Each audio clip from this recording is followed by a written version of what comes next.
Hello friends, welcome to Naresh tech info. నా పేరు నరేష్. ఈరోజు టాపిక్ వచ్చేసి గ్రూప్ 1 అప్లై చివరి తేదీ మార్చి 14 సాయంత్రం 5 గంటల లోపు ఉండే, కానీ టీఎస్పీఎస్సీ కమిషన్ వచ్చేసి ఒక 2 రోజులు ఎక్స్టెండ్ చేయడం జరిగింది. చాలామంది క్యాండిడేట్స్ అనేది రిక్వెస్ట్ చేసుకున్నారంట, ఒక 2 డేస్ ఎక్స్టెండ్ చేశారు.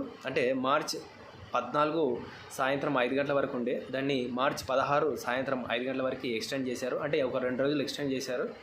ఇంకా ఎవరైనా అప్లికేషన్ చేసుకునే వాళ్ళు ఉంటే ఈ అప్లికేషన్ అనేది చేసుకోవచ్చు. సో దీనికి సంబంధించినటువంటి పూర్తి వివరాలు నేను పాత వీడియోలో, అంటే ఇంతకుముందు చేసినటువంటి వీడియోలో పెట్టడం జరిగింది. సో ఇంతవరకు అప్లై చేసుకున్న వాళ్ళు, అంటే last time 2 times group 1 application చేశారు, అంటే రాయడం జరిగింది, వాళ్ళు ఎలాంటి ఫీజు చెల్లించాల్సిన అవసరం లేదు. అదేవిధంగా కొత్తగా అప్లై చేసుకున్న వాళ్ళు ఫీజు అనేది చెల్లించాలి. అంటే 200 రూపాయలు ఫీజుని చెల్లించి అప్లికేషన్ చేసుకోవాల్సి ఉంటుంది.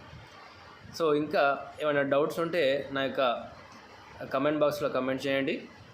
నా వీడియో కనుక నచ్చినట్లయితే షేర్ చేయండి, సబ్స్క్రైబ్ చేయండి. Thank you.